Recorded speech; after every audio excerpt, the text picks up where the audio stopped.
तो उसकी मुक्ति हो जाती है। और कहाँ तक कहें, श्रीमद् भागवत कथा ऐसी कथा है, अगर कोई पापी से पापी व्यक्ति पाप करते करते करते करते करते करते मर जाए और मर के प्रेत बन जाए, भूत बन जाए, और उसे भी भागवत की कथा सुनाई जाए तो उसकी भी मुक्ति हो सकती है। शौनकादिक ऋषि बोले, कैसे महाराज? विस्तार से बताइए।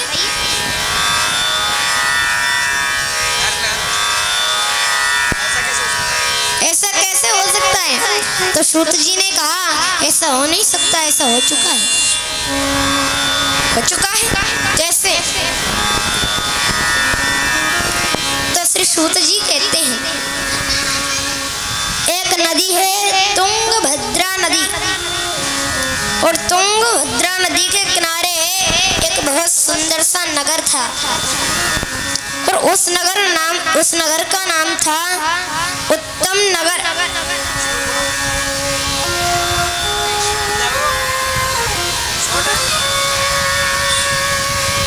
और वर्णाश्रम धर्म का पालन करने वाले सभी संभ्रांत लोग उस नगर में वास करते हैं। अब उसी नगर में एक पंडित जी हैं जिनका नाम है आत्मदेव।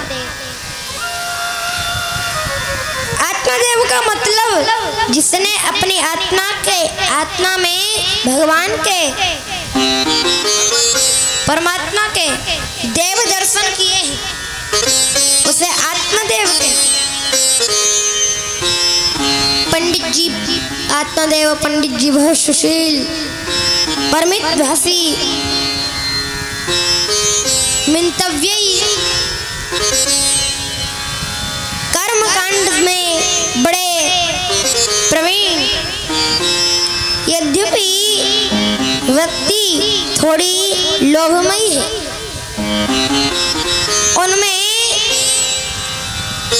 जितने भी गुण होते हैं सब गुण हैं, सब सद्गुण हैं, लेकिन बस एक दुर्गुण है। क्या? उनके मन में लोभ बैठा हुआ है। और मैंने आपको बताया था, काम, क्रोध, मद और लोभ, इन चारों चीजों में से अगर आदमी के मन में लोभ बैठा हुआ है तो गारंटी है आदमी नरक में ही जाएगा।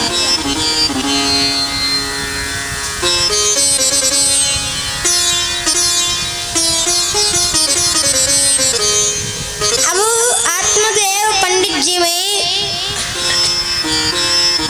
जैसे सद्गुण संपन्न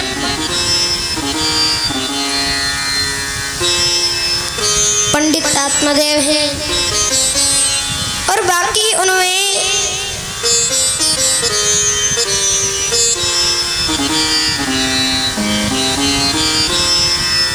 एक दुर्गुण है, और वो है उनके मन में लोभ। अब उनकी एक पत्नी है जिनका नाम है श्रीमती धुंधली देवी। क्या नाम है? धुंधली देवी। अब यथा नाम तथा गुण, जैसा नाम है वैसे ही गुण है।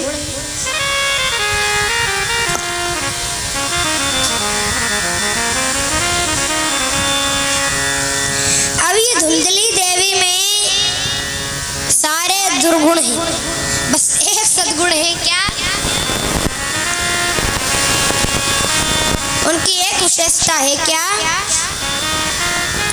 जब भी पति बाहर से आते, शाम को आते, तो उनके आने से पहले श्रीमती धुंधली देवी गेट के आगे द्वार पर और लोटे में जल लेकर खड़ी हो जाती सम्मान के लिए।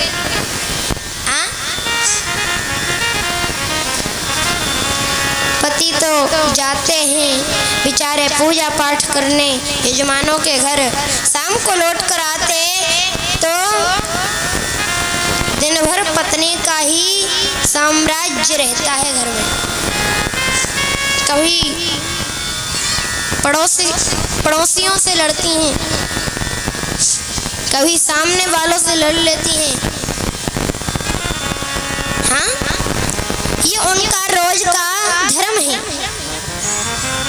और हाँ, बड़ी कर्कश वाणी है, बोलते हैं तो ऐसा लगता है कि मिर्च छिड़क रही है। हाँ, लेकिन सायकाल जब पति जैसे ही लौट कर आते, द्वार पर हाथ जोड़कर ऐसे स्वागत करने के लिए खड़े हो जाती जैसे मानो सती अनुसुईया के बाद इन्हीं का नंबर है क्या। हाँ,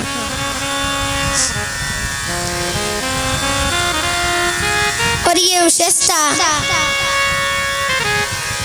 सब में नहीं हुआ करती। बनावटी प्रेम बहुत आता है। बंगाल में एक कहावत आती है कि अति भक्ति चोरेर लक्षण। कोई ज्यादा बनावटी भक्ति दिखावे तो समझो ये अंदर से गड़बड़ है। जो ज्यादा बनावटी प्रेम दिखाते हैं, ज्यादा बनावटी बातें करते हैं, समझो वो बदमाश है। ये शास्त्र की बात है। परमात्मा को बनावटीपन अच्छा नहीं लगता। भगवान कहते हैं निर्मल मन जन सो मोहि पावा, मोहि कपट छल छिद्र न भावा। परमात्मा कहते हैं तुम दिखावा मत करो। तुम जो बनावटीपन करते हो, ऊपर से कहते हो नमस्कार और मन में सोचते हैं मेरी गली में आओ तो आके तो दिखाओ, फिर बताऊंगा कि मैं कौन हूँ। हाँ,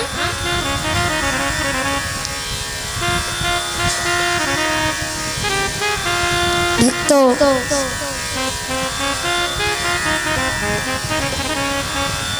ये बनावटीपन मेरे गोविंद को अच्छा नहीं लगता। वो तो कहते हैं निर्मल मन बनाओ।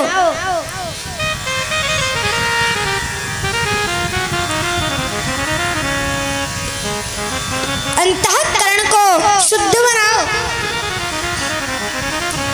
तो मन शुद्ध होगा। धुंधली देवी का मन तो पवित्र नहीं है, लेकिन भावनाएं श्रेष्ठ। धुंधली देवी का मन भी पवित्र नहीं है, भावनाएं श्रेष्ठ नहीं है, और पति के सामने हाथ जोड़कर ऐसी खड़ी होती हैं। इसलिए पति की दृष्टि में पत्नी के प्रति बड़ा आदर है। एक और बात, पंडित जी के घर में धन की तो कोई कमी नहीं थी, लेकिन उनके घर में संतान नहीं थी, बेटा नहीं थे। तुलसी स्थापना तो हर हिंदू घर में होनी ही चाहिए। उनके घर में भी तुलसी है, लेकिन पता नहीं क्यों तुलसी कभी हरी भरी नहीं होती।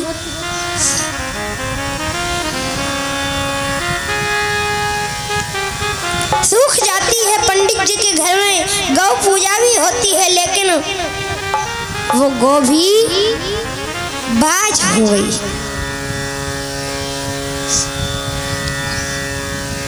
एक दिन पंडित जी घर में बैठे थे, बेचारे उदास बैठे थे। क्या बताऊं, तुलसी में रोज जल डालता हूँ, लेकिन फिर भी सूख जाती है। गौ सेवा करता हूँ, चारा खिलाता हूँ,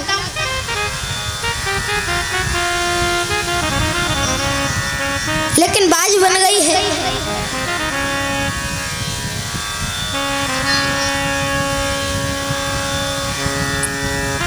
अब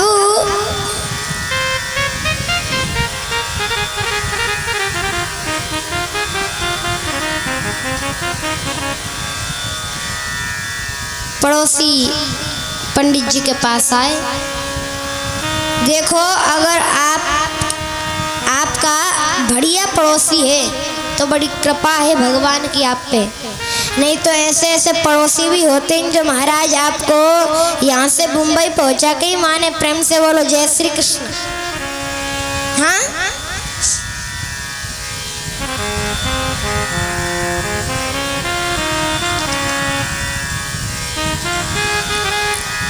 अब पड़ोसियों का आना शुरू हुआ और कहने लगे, क्यों जी, तुम्हारे घर में तुलसी दल का विरवा है, ये सूख क्यों जाता है? तो पंडित जी बोले, क्या मालूम, पानी तो रोज देता हूँ लेकिन फिर भी सूख जाती है।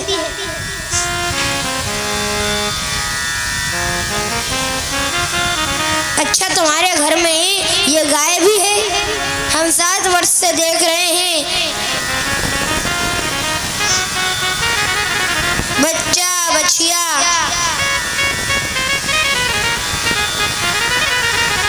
कुछ नहीं हुआ।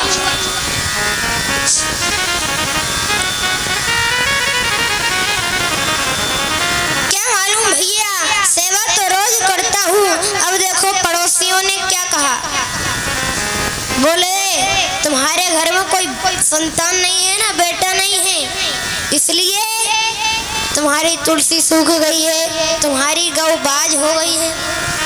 हाँ, तुम्हारे घर में कोई संतान नहीं है इसलिए।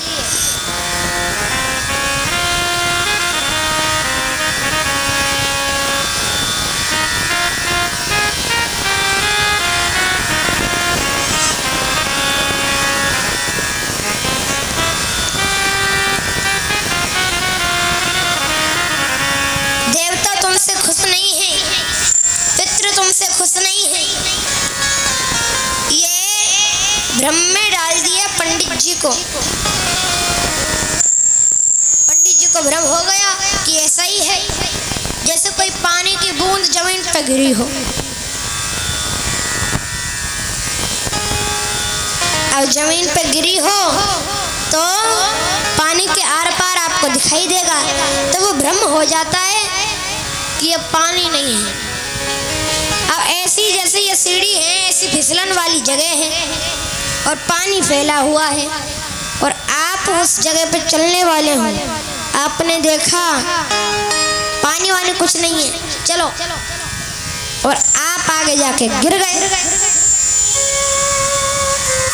तो वो भ्रम हुआ कि नहीं हुआ? अब भ्रम में डालकर वो पड़ोसी चले गए।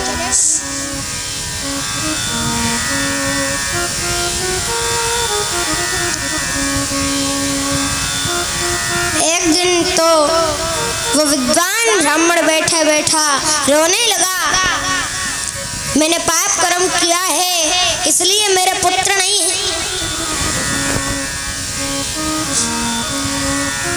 मैंने पाप कर्म किया है इसलिए मेरे कोई संतान नहीं है,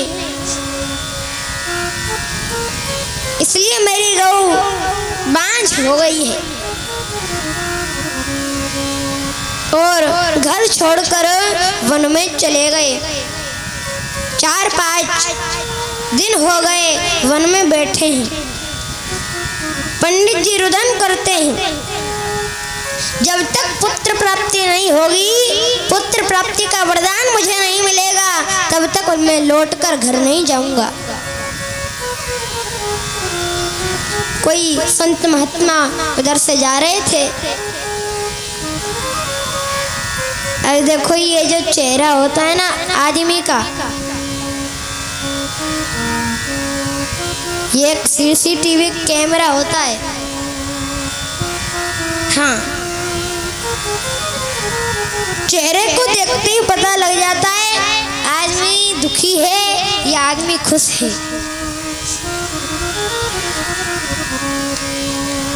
अब उस संत ने पंडित जी को देखा और कहा, क्या बात है, आप रो क्यों रहे हैं?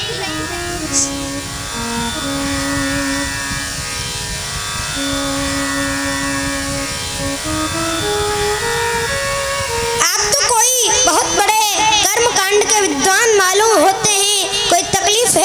आपको, मुझे बताइए। पंडित जी चरणों में गिरकर बोले, क्या बताऊं मैं आपको, मैंने जो पाप कर्म किया था उसे ही तो भोग रहा हूं। जरूर कोई पिछले जन्म में पाप कर्म किया होगा, उसका फल मैं इस जन्म में भोग रहा हूं।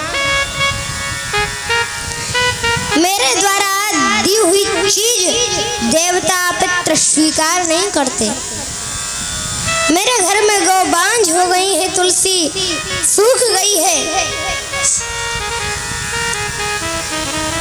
क्योंकि मेरे घर कोई संतान नहीं है। पिछले जन्म के पाप के द्वारा शायद मेरा कोई संतान नहीं है, देवता मुझसे खुश नहीं है, पितृ मुझसे प्रसन्न नहीं है। मैंने ये निश्चय कर लिया है, अब जब तक मेरे कोई पुत्र नहीं होगा तब तक मैं लौटकर घर नहीं जाऊंगा। मर जाऊंगा लेकिन यहीं रहूंगा।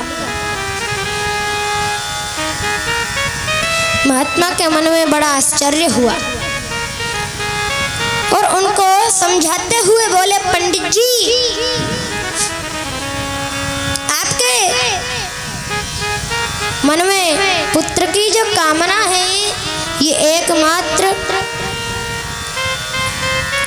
अज्ञान है। संत ने पंडित जी से कहा, यदि तुम्हारे घर में पुत्र हो भी जाता है तो समझ लेना भगवान की कृपा है, और पुत्र नहीं हुआ तो समझो कि भगवान की आपके ऊपर डबल कृपा है। हाँ? क्या करोगे बेटा लेकर? बेटा यदि घर में नहीं होता तो हम 2-4 वर्ष रोते हैं, फिर सोचते हैं भाग्य में नहीं है, छोड़ो काहे को रोवे, बेटा होकर मर जावे, बेटा होकर अगर मर भी जाए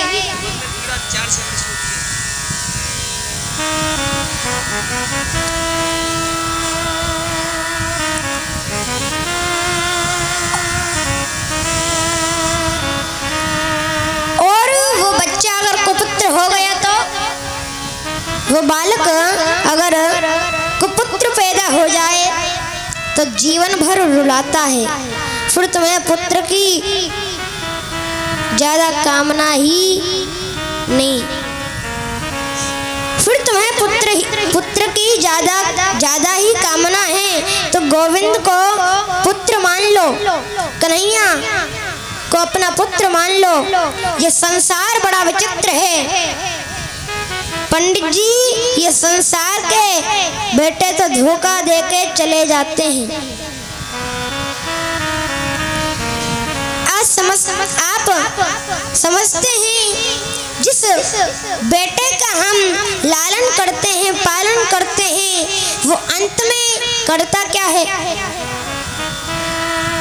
हमारी खोपड़ी में डंडा मारता है, खोपड़ी फट जाती है और उसमें 1 लोटा घी डाल देता है।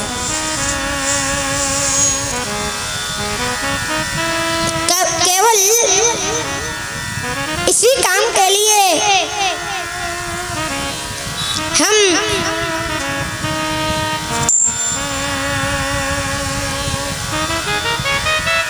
याचना करते हैं, यदि वो कुपुत्र निकल गया तो 50 लोटा घी भी हमारे दिमाग में भर दे तो भी मुक्ति नहीं होगी। इसलिए गोविंद को पुत्र मानो। जैसी ममता हम संसार से करते हैं, वैसी ममता गोविंद के चरणों में यदि हो जाए तो कल्याण हो जाएगा। पंडित जी चरणों में गिरकर बोले, यही तो समस्या है। इन महात्माओं के सामने जरा मन की बात कह दो तो ये वेदांत बखानना शुरू कर देते हैं। मैंने कह दिया मेरे घर पुत्र नहीं है, तो मुझे कथा सुनाने लग गए, मुझे वेदांत का प्रवचन सुनाने लग गए। ओ महात्मा जी, मेरे को बेटा चाहिए। संत ने कहा लेकिन मैंने तुम्हारी मस्तिष्क रेखा को देखा है और तुम्हारी मस्तिष्क की रेखा में लिखा है कि 7 जन्मों तक तुम्हें पुत्र का सुख नहीं है, संतान का सुख नहीं है। पंडित जी बोले आप संत हो महाराज, आप चाहो तो जन्म पत्री को बदल सकते हो, आप चाहो तो हस्तरेखा में परिवर्तन कर सकते हो, और यदि आपने पुत्र होने का वर नहीं दिया तो सत्य कहता हूँ आपके सामने सिर्फ फोड़ फोड़ कर मर जाऊंगा, लेकिन बिना पुत्र के लौट कर घर नहीं जा सकता। संत के मन में करुणा आ गई। संत ने एक फल दे दिया और कहा अपनी पत्नी को यह फल खिला देना। सारे नियम बता दिए, सुंदर पुत्र हो जाएगा। आत्मदेव ने फल पत्नी को दे दिए। अब पत्नी सोचती है कि ये सब नियम तो मैं पालन नहीं कर सकती। धुंधली देवी अपनी सहेली के पास बैठकर रोने लगी। सहेली को बोली कि गर्भ में बालक धारण करना मेरे बस की बात नहीं। लालन पालन में भी तकलीफ होती है, और कहीं सुखदेव जी की तरह 12 वर्ष गर्भ में रह गया तो डबल मुश्किल हो जाएगी। हाँ, इसलिए मैंने सोचा है कि जहाँ सब कुछ है वहाँ खाने वाला नहीं है, और जहाँ खाने वालों की लाइन है वहाँ भोजन नहीं है। गरीब सहेली के 6 पुत्र थे, 7वां होने वाला है। अन्न का दाना भी नसीब नहीं है, नसीब में नहीं है। मेरे घर में अरबों की संपत्ति है। धुंधली देवी ने कहा मेरे घर में अरबों की संपत्ति है पर खाने वाला नहीं है। सहेली से बोली एक काम करो ना, मेरे पति तो बहुत भोले हैं, पूजा पाठ के अलावा कुछ काम तो जानते हैं नहीं। इस बार तुम्हारे घर जो पुत्र जन्म लेगा उसको तुम मुझे दे देना, और मैं तुम्हें बहुत सा धन दे दूंगी। अब सहेली ने कहा ठीक है। उसने समय आने पर सहेली का पुत्र ले लिया। धुंधली देवी ने समय आने पर उसकी सहेली के जो पुत्र हुआ वो पुत्र ले लिया। पति से कह दिया बस मेरे होने वाला है, लेकिन फल खाने से पुत्र होता है कि नहीं, इसकी परीक्षा करने के लिए दोनों ने मिलकर वो फल गाय को खिला दिया, और सहेली का पुत्र लेकर कह दिया देखो मुझे ये पुत्र हुआ है, मुझे पुत्र हुआ है। पंडित जी के मन में बड़ी खुशी हुई, बड़ा आनंद मनाया, बड़ा उत्सव मनाया। फल को उन्होंने गाय को खिलाया था, सो गाय के भी 3 महीने बाद एक सुंदर सा पुत्र गाय ने जन्म दिया। अब आत्मदेव जी और प्रसन्न हुए तो गाय के पुत्र का नाम उन्होंने गोकर्ण रख दिया, क्योंकि उसका संपूर्ण शरीर मनुष्य जैसा, केवल कान जो थे ना वो गाय के कान जैसे लंबे लंबे कान थे। शरीर पूरा मनुष्य जैसा, कान गाय की तरह लंबे लंबे।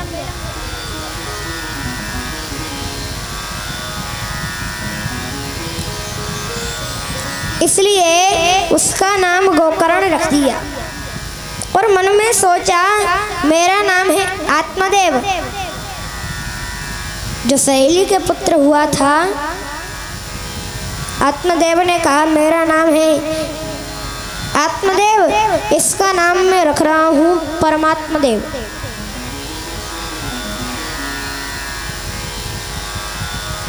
धुंधली बोली वाह भैया वाह, 9 महीने गर्भ में मैंने रखा,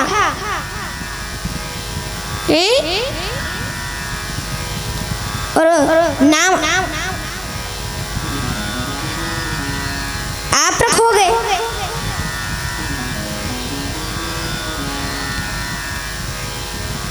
इसका नाम मैं रखूंगी, इसका नाम होगा धुंधकारी।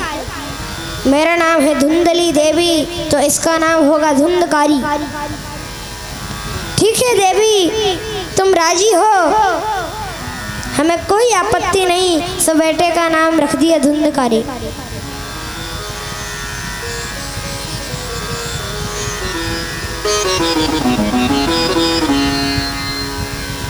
गोकर्णो गोकर्णः पंडितो ज्ञानी धुंधकारी महाखलः। धुंधकारी महान खल हो गया। इकलौता पुत्र जिसके घर में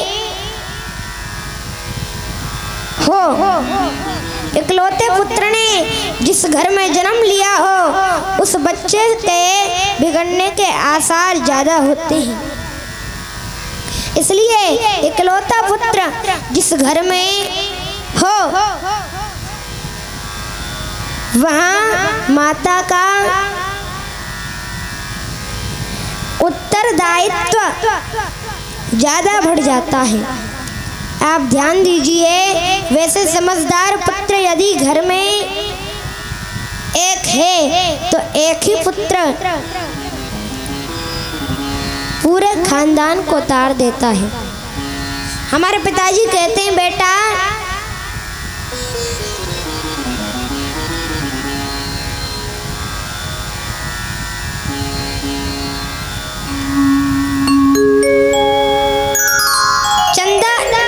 कितने होते हैं? एक होता है। और तारे कितने होते हैं? अनगिनत। लेकिन अनगिनत तारे मिलकर भी चंद्र की बराबरी नहीं कर सकते, चंद्रमा की बराबरी नहीं कर सकते। वैसे ही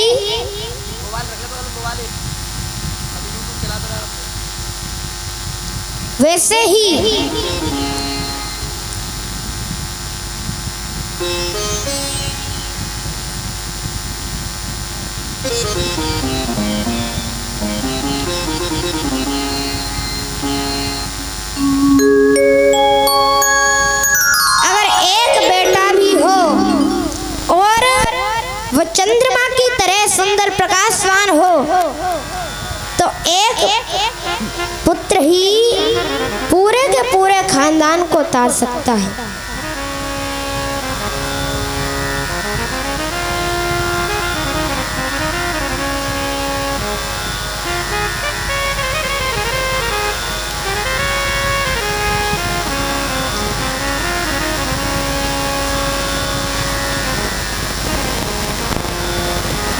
तो इकलौता पुत्र जहाँ हो वहाँ माता पिता को बहुत सावधानी से उस बच्चे को सुंदर शिक्षा देनी चाहिए। और यहीं पर आत्मदेव जी से गलती हो गई, भूल हो गई, बेटे को सुंदर शिक्षा नहीं दे पाए। सोचा एक ही तो है, सब सुधर जाएगा, संभल जाएगा। ध्यान से सुनना, यदि बालक बचपन में गोली यानी कि कंचा खेलने लगे तो समझो शुरुआत हो गई है। हाँ, कंचे खेलते हैं ना, पहले गोली खेलता है, फिर बाद में गोली खेलने के बाद ताश पत्ता खेलता है, फिर ताश पत्ता खेलते खेलते उसमें थोड़ा पैसा लगाने लगता है। अब कमी तो है नहीं घर में, जुए में हारने लगा तो माँ से पैसे ले जाने लगा। माँ दे देती, बेटा ले जा, कोई बात नहीं, सब तेरा ही है। अब पैसे से काम नहीं चले तो सोना चांदी मांगने लगा।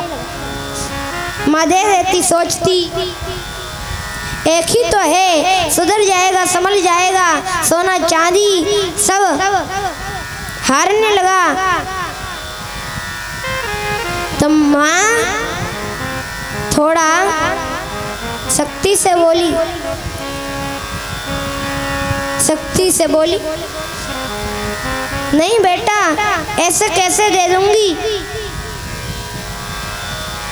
तो माँ से चाबी छुड़ाकर जबरदस्ती निकाल कर ले जाने लगा। अब घर में कुछ नहीं रहा तो चोरी करना शुरू कर दिया। चोरी में 2-4 बार पकड़ा गया तो पीना शुरू कर दिया, बिगड़ना प्रारंभ हो गया। रात्रि के 2-2 बजे काली पट्टी मस्तिष्क पर बांधकर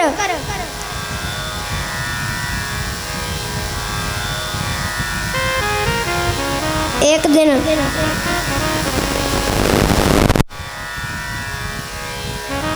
पंडित जी से बोले, ये मंदिर जैसे सुंदर घर को तूने, पंडित जी धुंधकारी से बोले, ये मंदिर जैसे घर को तूने नरक का अड्डा बना दिया है। पिताजी को डांट लगाकर बोला, आप चुप ही रही है, आपकी बुद्धि सटिया गई है। हम जो करते हैं सब ठीक ही करते हैं, सब अच्छा ही करते हैं। इतना कष्ट हुआ आत्मदेव जी को, बोले हे भगवान, इस पुत्र से तो मैं बिना पुत्र के ही ठीक था।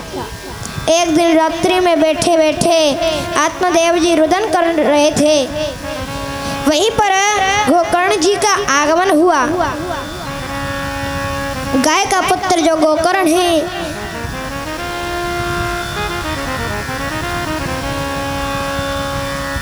श्रद्धा से आत्मदेव जी से गोकर्ण जी कहने लगे, पिताजी आजकल आप बहुत उदास रहते हैं, मैं कई महीनों से देख रहा हूँ आप किसी से बात नहीं करते, आप बड़े दुखित रहते हैं, क्या बात है मुझे बताइए। इतना सुनकर आत्मदेव तुरंत गोकर्ण के सामने गिर पड़े, बेटा मेरी समझ में नहीं आता, मैं क्या करूं, घर में रहूं तो कैसे रहूं, घर को मेरे पुत्र ने नरक बना दिया है, और घर को छोड़कर वन में कैसे जाऊं, क्योंकि मन में इतनी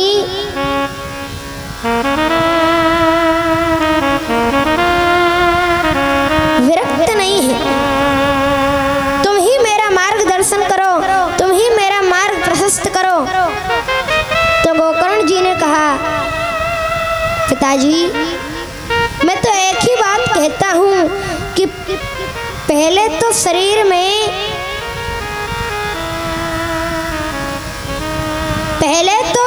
के प्रति जो हमारा देहाभिमान है, उस देहाभिमान को हम त्यागें। मैं शरीर हूँ ऐसा मानना छोड़ें। इस शरीर को चाहे पंडित जी बोलो, चाहे ज्ञानी बोलो, चाहे संत बोलो, लेकिन शरीर की गति तो 3 होती है। जला दोगे तो राख बन जाएगा, फेंक दोगे तो गीदड़ खा जाएंगे, और जमीन में गाड़ दोगे तो कीड़े बन जाएंगे, और कोई गति शरीर की नहीं हो सकती। फिर शरीर कभी मैं हो सकता हूँ क्या? जिसको तुमने अपना माना है वो तुम्हारे हो सकते हैं क्या? आप कभी घर में एकांत में बैठकर आंखें बंद करके अपने आप से कोई प्रश्न करो कि मैं क्या हूँ? आप सोचिए मैं क्या हूँ? मैं यदि आंखें हूँ तो आंखें अंधी हो जाती हैं।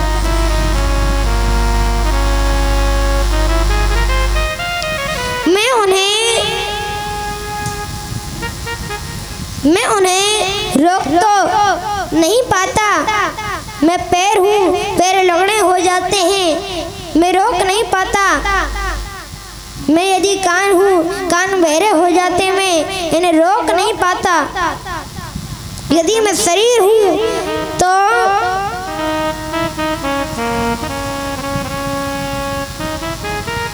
इसे मरने नहीं देना चाहिए। मैं रोक तो नहीं पाता। माता पिता मेरे हैं तो मरने के बाद भी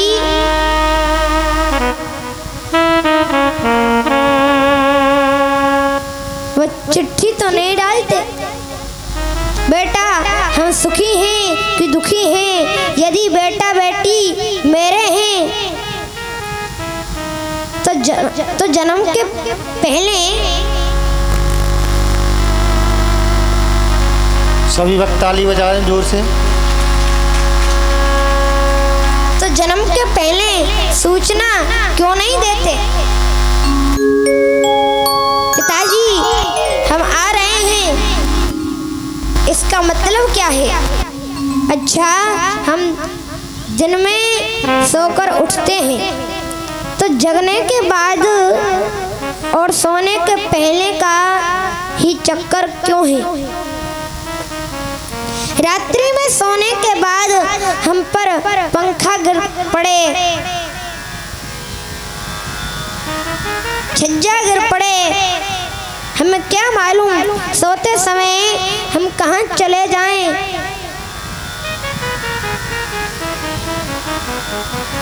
जन्म से पहले मैं क्या था, मरने के बाद मैं कहाँ जाता हूँ? 45 मिनट अपने आप से पूछिए मैं क्या हूँ? ये सब क्या है? संसार मकान मेरा है तो मैं लेकर जाता क्यों नहीं? तो आपकी आत्मा से केवल एक ही आवाज निकलेगी, चल रे हंसा अमर लोक में, यहाँ कोई नहीं तेरा है। जग वालों का हुआ अंधेरा और अपना हुआ सवेरा है। जिसको तुमने अपना माना है ये तो अपना वहम है, एकदम नाटक है। समाज में प्रतिष्ठा पाने के लिए सुंदर मकान बनाना भी धर्म है, पत्नी और बच्चों से प्रेम करना भी धर्म है। दुकान पर आध घंटा बैठकर धन कमाना भी धर्म है, और जो भी धन हम कमावें उसे पत्नी बच्चे परिवार में समर्पित करना भी धर्म है। लेकिन पत्नी बच्चे मकान खजाना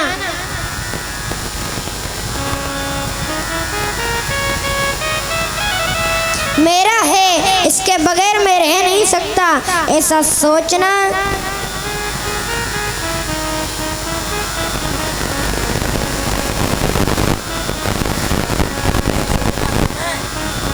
सोचना अधर्म है।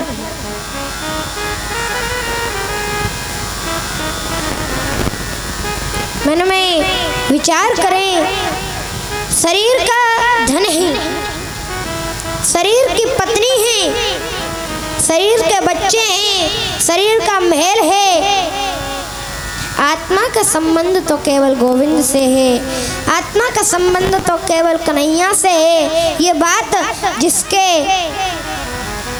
मन में है, ये बात जिसने अपने जीवन में उतार ली, वो घर में रहकर भी जंगल में रहने की भांति विरक्त रह सकता है। गोकर्ण जी महाराज बोले, आप कहते हैं मैं वन में चला जाऊं, तो वन में जाने से भगवान मिलते हैं क्या? यदि वन में जाने से भगवान मिल जाते तो गीदड़ का तो जन्म ही वन में होता है, शेर तो पैदा ही वन में होते हैं, तो हमसे पहले भगवान उनको मिलने चाहिए।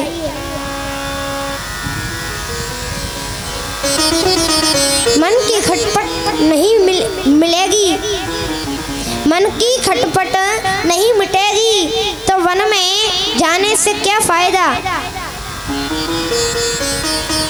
मन ही संबंध और मुक्ति का कारण, मन विषयों के प्रति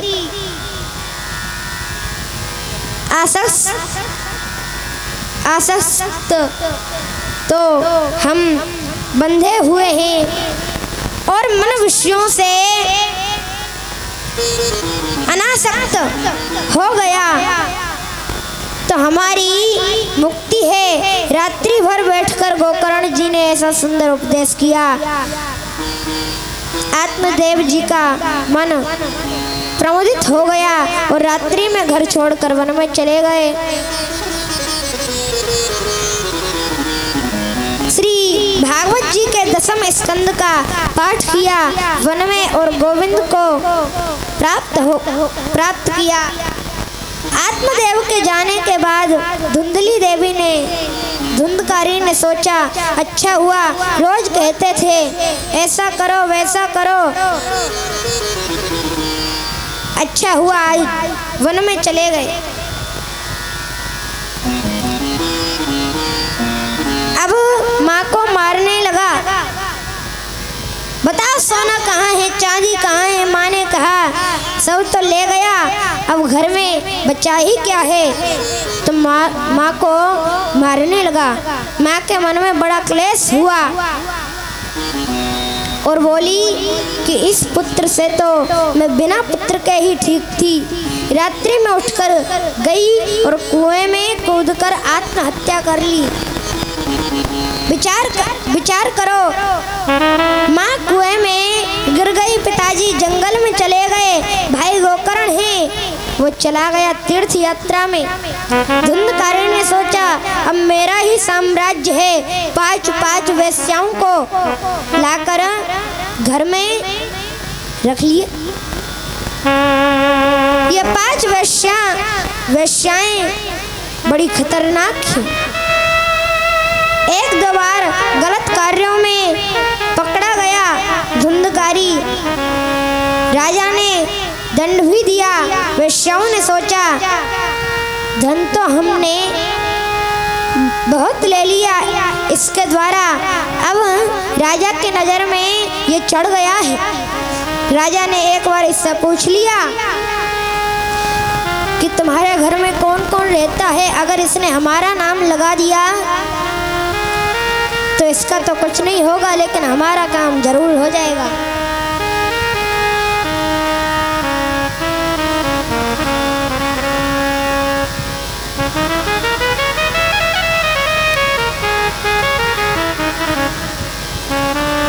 रात्रि में सोते हुए धुंधकारी को वेश्याओं ने रस्सी से कसकर बांध दिया।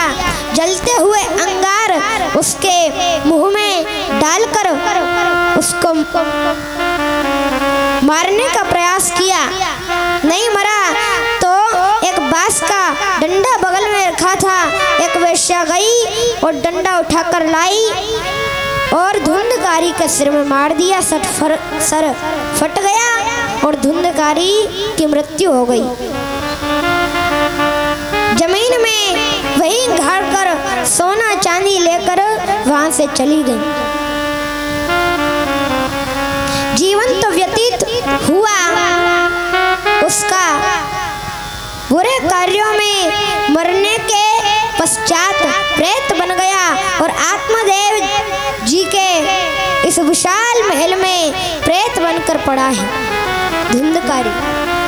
आचार्य श्री सनत कुमार कहते हैं,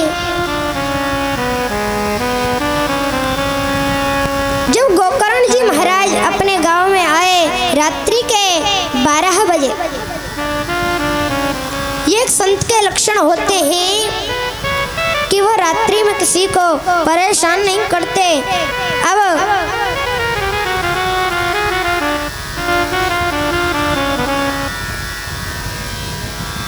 गोकर्ण जी ने सोचा, क्यों किसको परेशान करूं, एक काम करता हूं, अपने ही घर में चलता हूं।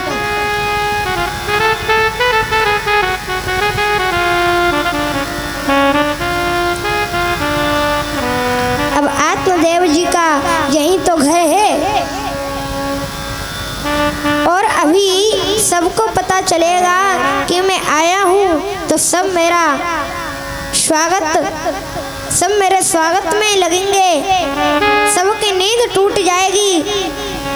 क्यों किसी को तकलीफ देवें। सवेरे गांव के लोगों से मिल लेंगे। अभी पिताजी के आत्मदेव जी के घर में रह लेते हैं। भक्त सारी दुनिया जिस समय सोती है उस समय महात्मा संत परमात्मा का चिंतन करते हैं, भजन करते हैं। अब जैसे ही जिस घर में गोकर्ण जी ने प्रवेश किया वह पंडित जी का घर सोना पड़ा था और जैसे ही आंख बंद करके भजन करने बैठे तो कई प्रकार के शब्द घर में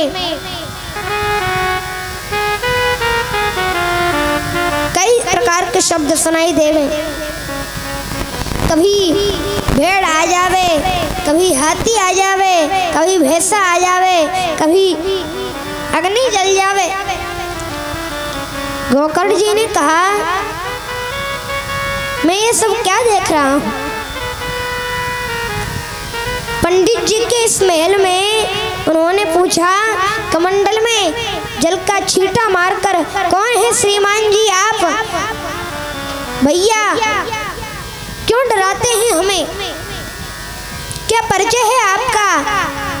एक छाया हाथ जोड़कर खड़ी हो गई, मैं हूँ, मैं आपका भाई धुंधकारी। गोकर्ण जी ने कहा, धुंधकारी तुम प्रेत बने पड़े हो, राम राम राम, भूत प्रेत बनकर पड़े हो तुम। तुम्हारे मरने का समाचार तो मैंने सुना था, यात्रा में सुन लिया था कि तुम्हें वैश्याओं ने मार दिया है। तुम्हारे नाम से गया में श्राद्ध भी कर दिया और शास्त्रों में पढ़ा है कि गया में जिसका श्राद्ध कर दिया जाए उसकी मुक्ति हो जाती है। और तुम भले आज भी प्रेत बने पड़े हो। इस बात को सुनकर धुंधकारी के प्रेत ने कहा, गया में एक बार नहीं 100 बार भी मेरा श्राद्ध करोगे तो मेरी मुक्ति नहीं होगी।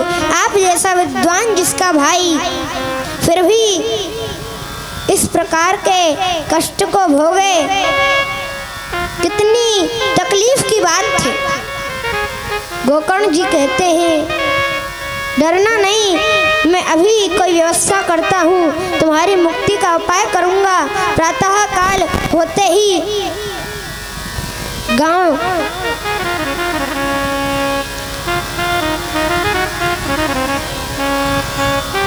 प्रातःकाल गोकर्ण जी उठे। गोकर्ण जी बड़े चिंतित हैं कि उन्होंने सूर्य को प्रणाम किया।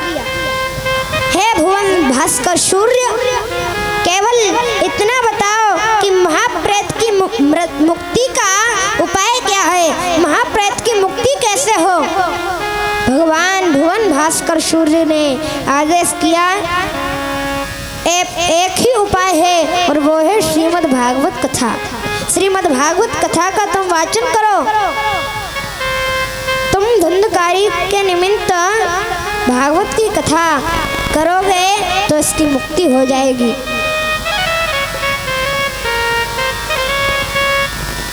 भागवत जी को विराजमान किया। जहाँ भागवत जी का पंडाल सजाया वहाँ बांस का बगीचा था। गोकर्ण जी महाराज स्वयं व्यास आसन पर बैठे, व्यास गद्दी पर बैठे, भागवत जी को स्थापित किया। आगे एक आसन बिछा दिया और कहा, भैया धुंधकारी जी जहाँ भी हो आ जाओ। अब प्रेत का शरीर तो होता नहीं है, प्रेत तो एक हवा होती है, इसलिए व्यास मंच के दाहिनी तरफ एक सप्त ग्रंथि का बांस लगा हुआ था। उस बांस की पहली ग्रंथि में जाकर धुंधकारी बैठ गया। पहले दिन की कथा का जैसे ही विश्राम हुआ सज्जनों, तो उस बांस की पहली ग्रंथि फट गई। आसन पर तो प्रेत बैठ नहीं सकता, बैठे तो हवा उड़ा कर ले जाए। बांस के अंदर हवा का प्रकोप नहीं होता।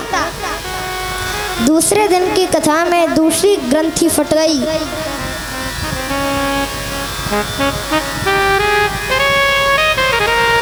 तीसरे दिन की कथा में तीसरे दिन की ग्रंथि फट गई। चौथे दिन की कथा में चौथे दिन की ग्रंथि फट गई। पांचवें दिन की कथा में पांचवें दिन की फट गई। छठवें दिन की कथा में छठवें दिन की फट गई। और सातवें दिन की कथा में सातवें दिन की कथा का जैसे विराम हुआ तो सातवीं ग्रंथि भी फट गई। उसमें बैठा प्रेतात्मा धुंधकारी था, एकदम देव रूप में परिवर्तन हो गया, देव रूप बन गया और हाथ जोड़कर बोले, भैया आपने बड़ी कृपा की, यदि आप भागवत श्रवण हमें नहीं कराते तो मेरा उद्धार कैसे होता। भगवान के धाम से उसके लिए सुंदर विमान आया। उसमें भगवान के पार्षदों ने धुंधकारी को बिठाया। अब धुंधकारी जैसे ही विमान में बैठने लगा तो गोकर्ण जी ने कहा, ये क्या कर रहे हो। भगवान के पार्षदों ने कहा, प्रेत धुंधकारी ने भागवत कथा सुनी, इसलिए इसकी मुक्ति हो गई, हम वैकुंठ ले जा रहे हैं। तो गोकर्ण जी ने कहा, कथा तो हजारों लोगों ने सुनी है, इनकी मुक्ति नहीं होगी क्या। तो वो पार्षद बोले, सुनी तो 1000 लोगों ने ये कथा है, लेकिन इसने कथा अपनी मुक्ति के लिए सुनी है, इसलिए इसको मुक्ति मिली है। और और इन सभी भक्तों ने कथा संसार के सुखों के लिए, संसार की कामनाओं के लिए सुनी है। तो इन्होंने जो मांगा है वो इनको मिलेगा, अब इसने जो मांगा है वो इसे मिल रहा है। इसने मुक्ति के लिए कथा सुनी, इसकी मुक्ति हो गई, अब इसे वैकुंठ जाना है। तो जिस भाव को हम अपने मन में रखकर भागवत जी की कथा सुनेंगे, उस भाव को भागवत मैया पूरी जरूर करती हैं। आइए भक्तों, हम उसी प्रसंग पर चलते हैं जो बड़ा सुंदर स्थान है, नैमिषारण्य तीर्थ, जहाँ 88,000 ऋषि विराजमान हैं। और उन ऋषियों ने महात्मा के बारे में श्रवण कर लिया सूत जी से, और सूत जी से बोले, त्वया खलु पुराणानि सेतहासानि च नघा आख्यातान्यप्यधीतानि धर्मशास्त्राणि यान्युता।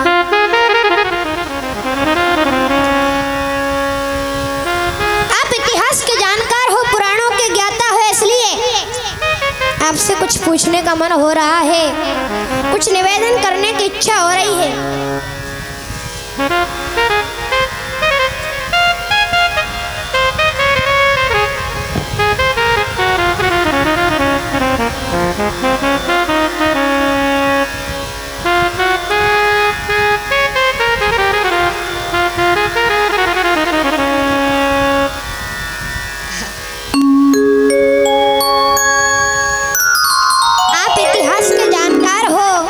बोलिए व्यास जी महाराज की जय हो। हंसी इसलिए आ रही है, आज इसने वो नई कथा उठा ली। ये जो उस कथा को कभी बोलता नहीं है, लेकिन ये बहुत गर्व की बात है। ये भगवान की भी कृपा है कि भाई जितनी कथा भागवत में है वो सब सुनानी चाहिए।